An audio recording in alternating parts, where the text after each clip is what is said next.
What's up, YouTubers? It's Ernie, Blerd Without Fear, back again. Welcome to the channel. And I know I put this one off for a while, so I want to go ahead and wrap this up. I'm doing a little house cleaning when it comes to videos that I've left hanging for a minute.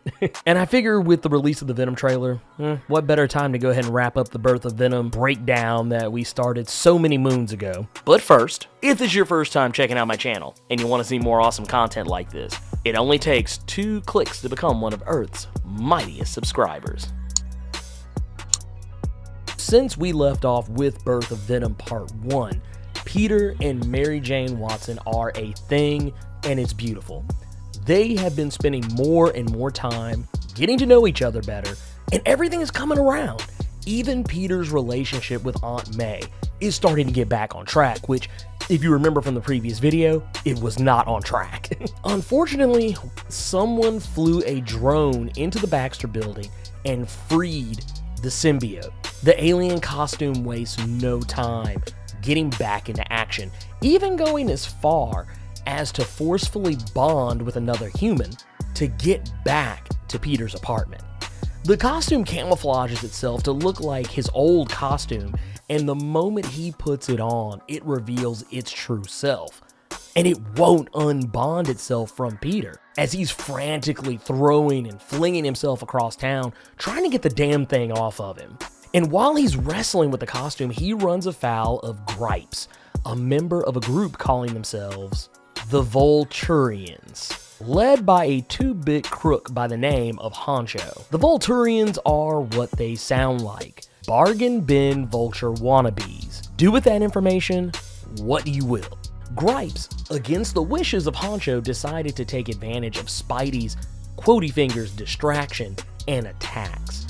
And the only reason he gets the better of old Webhead is due to his current inability to work against the symbiote. Gripes regroups with the rest of the Volturians just in time for Spidey to get the upper hand and start thrashing them all, even forcing one of them down towards a church and runs him into the church bell, which causes the symbiote to freak out, thanks to all the noise. Because you gotta remember, the symbiote, there's 2 things it doesn't like: fire and really loud noises. So Spider-Man endures the crushing sound of the bell's constant ringing to rid himself of the costume, and it works.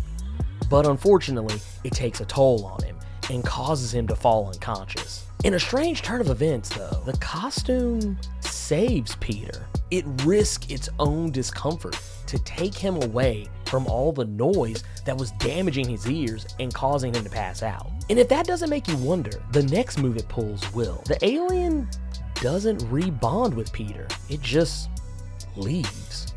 Several issues of Web of Spider-Man pass without so much as a word about the alien costume, until the final pages of Web of Spider-Man number 18, where, while at the subway train station, Peter gets shoved in front of an oncoming train by a mysterious passerby. He manages to avoid becoming a greasy spot on the front of the train, but the thing that he can't shake is that for the first time in a long time, his Spidey sense didn't trigger. This new player even goes as far as creeping up on MJ in their apartment. She's so devastated that when Peter finally comes home wearing a mock-up of the black costume, she freaks out, leaving Spidey to wonder who or what could rattle her so badly. When we finally see the face of the new man behind the symbiote, we see Eddie Brock, the original recipe Venom. And when we see him, you can tell he's fully bonded to the alien costume, always referring to himself as a group: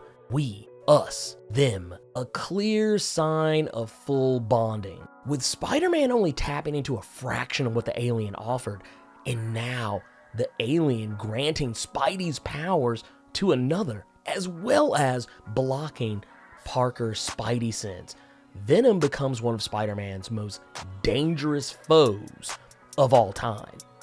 He proves it as he prepares to take down Spider-Man and get the ultimate revenge.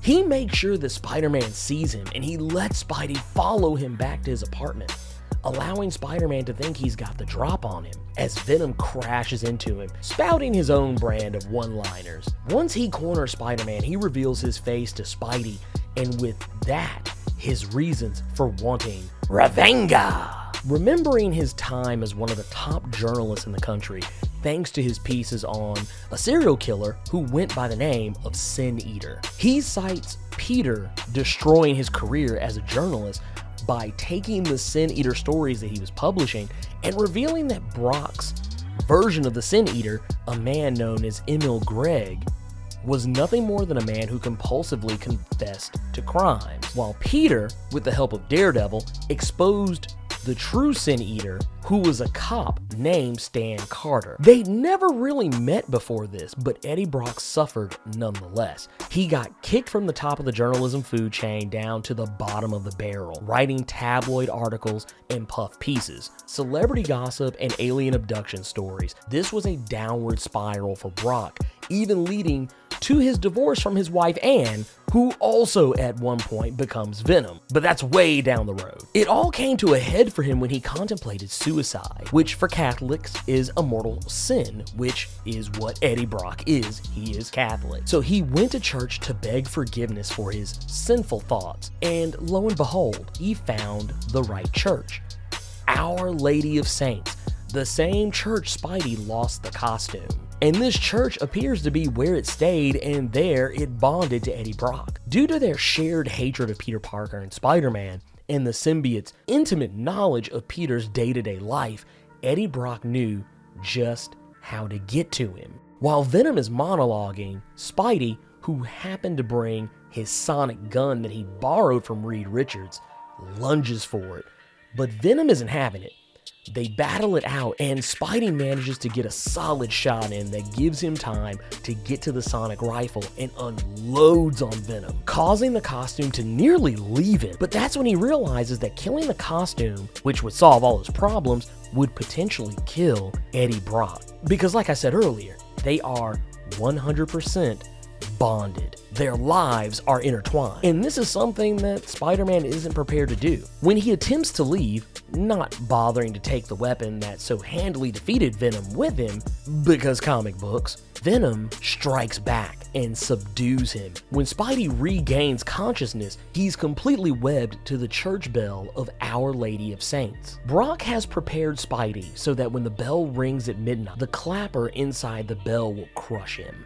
Realizing that Venom's webbing is as strong as his own, he has to marshal all of his strength just to even attempt to break free just in time to stop the clapper from crushing him, which was no small feat. Venom realizes Spidey got free, and they do battle one last time. But this time, unlike the others, where Venom never gave him enough time to utilize his cunning and his wit, Spider-Man creates the opportunity.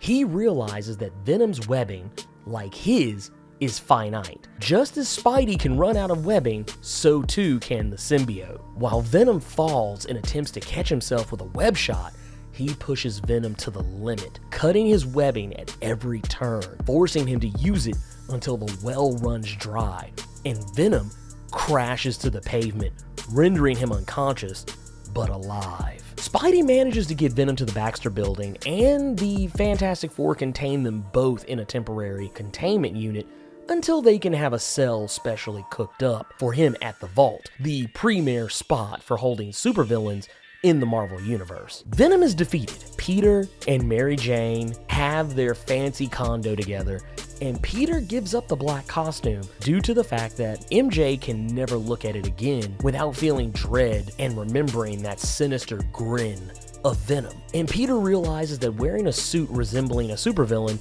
isn't a good look either, and returns to the classic red and blue costume. This also had something to do with fan polling and people not finding the costume as endearing, which is weird considering that now everyone loves that costume, but you know, times change. Unfortunately, that's the end of our tale. Birth of Venom is for the most part over. Technically, this story still moves on a little bit, and I'm debating whether or not to really touch on this next part, because it is technically a thing for Venom, but I don't know, we'll see how it goes. But we all know that Venom moved on to bigger and better things. He stayed a villain of Spider-Man's, and he even branched out to get his own series, and he has a series till this very day. The symbiote has been passed between so many different characters, but we all know Eddie Brock is the one everyone cares about.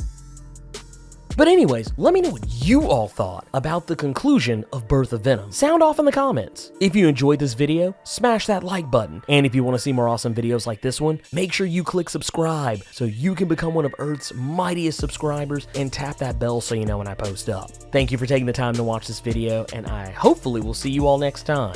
Plus Ultra!